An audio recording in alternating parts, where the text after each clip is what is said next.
So, if you had to choose between an AirPods Max or one of the latest gen consoles like PS5 or Xbox Series X, which one would you choose? What's up folks, Lloyd here back again with another video.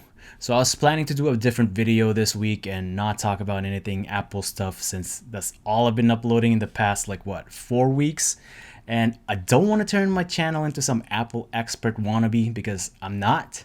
But I guess that'll have to wait because Apple did the thing today, December 8th, 2020. AirPods headphones, or so-called AirPods Max, are official. Now there's been rumors going on about Apple making a headphone version of their AirPods lineup since last year or so, and a bunch of renders and concepts are all over the place. Some even thought we'd see it get announced this year in one of Apple's 3 events, and some thought that it'll get announced early next year in March 2021. But Tim Cook was like, oh hell no man, let's drop them today. There's a ton of cool tech packed in the AirPods Max. God, that name just doesn't feel quite right yet.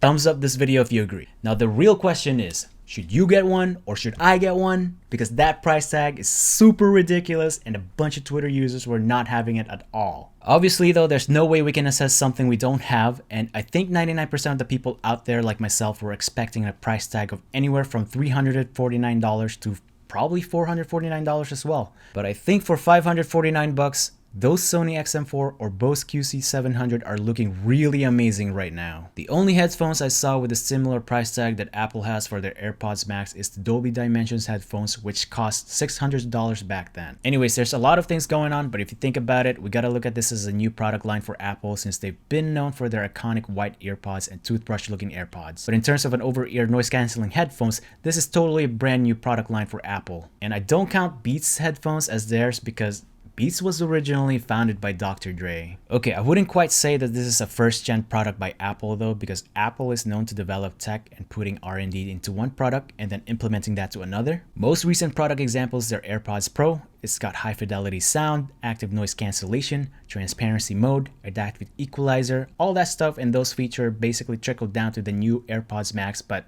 on a bigger scale. Not only that we're seeing AirPods Pro tech, but we're also seeing things like the digital crown found on their Apple Watch. So here I got the Bose QC35 Series 1, which costs like maybe $100 or $150 now. And then right here, I have the Beats Solo Pro, which is on sale right now at Best Buy this holiday 2020 season for just $180. The biggest argument right now is why the fudge would you pay $550 where you could get something like these two right here? Now, I don't think in terms of audio quality or fidelity, it's not going to outclass a pair of headphones like these, but as I mentioned, this is completely new to Apple. Also, I don't think Apple's goal here is to compete with Bose, Sony, Sennheiser with a ridiculous price, but I think what's going on here is so that people can elevate their experience in the Apple ecosystem. Also, with the huge chunk of price, I'm pretty sure it's all that R&D that went into developing the AirPods Max, such as the magnetic ear cups, the design, or the material, or even the accelerometer, which plays a huge role in spatial audio. But in the real world, most people won't and probably shouldn't buy these, including myself. However, for the people who are buying them, I'm pretty sure they already pre-ordered it as soon as Apple made it live on their website. What's really cool about the AirPods Max is the color selection and how you're able to choose 5 different colors instead of just the boring white color like the AirPods and AirPods Pro has. I really like the blue, but unfortunately I didn't pre-order it and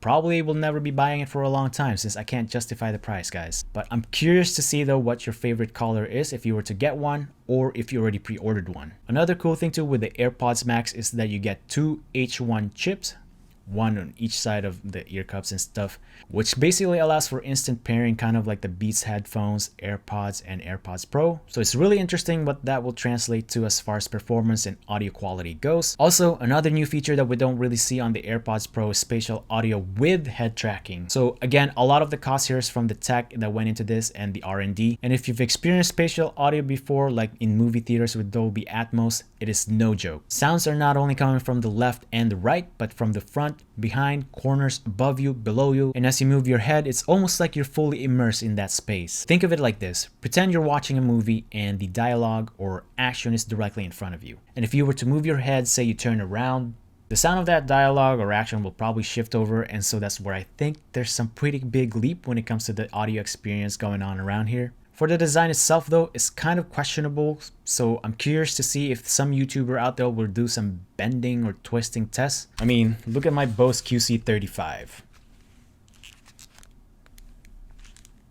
So if the AirPods Max can do that, then that definitely warrants this high price as well. But what I'm curious about is how comfortable they are for long wear. These QC35, I've worn this for 14 hours straight before on a very long flight, and they didn't hurt my ears nor made it hot at all. There's also a case with the AirPods Max, which is definitely a choice, but as far as how they look, that's definitely something to debate about. Though the good part is, it's able to charge the AirPods Max, which is supposed to get 20 hours out of a single charge. Again, the closest thing I can compare the AirPods Max to is the Dolby Dimensions headphones, which basically almost has the same feature as the AirPods Max, but it didn't really take off. And in terms of what Apple has done with their audio engineering, and because they're fudging Apple, there's way better chance that this is going to be a success for them. And to be fair, I'm probably going to get a ton of thumbs down here, but I think there's going to be two types of people that will buy this headphones. One is those who wants a seamless Apple ecosystem experience and great audio, and the other is just people who wants to buy it for the sake of making a status symbol statement because, you know, it's Apple. It's kind of like buying a Louis Vuitton bag or Gucci bag. But if you think about it though, and if you're willing to wait some point next year or maybe in about 18 months,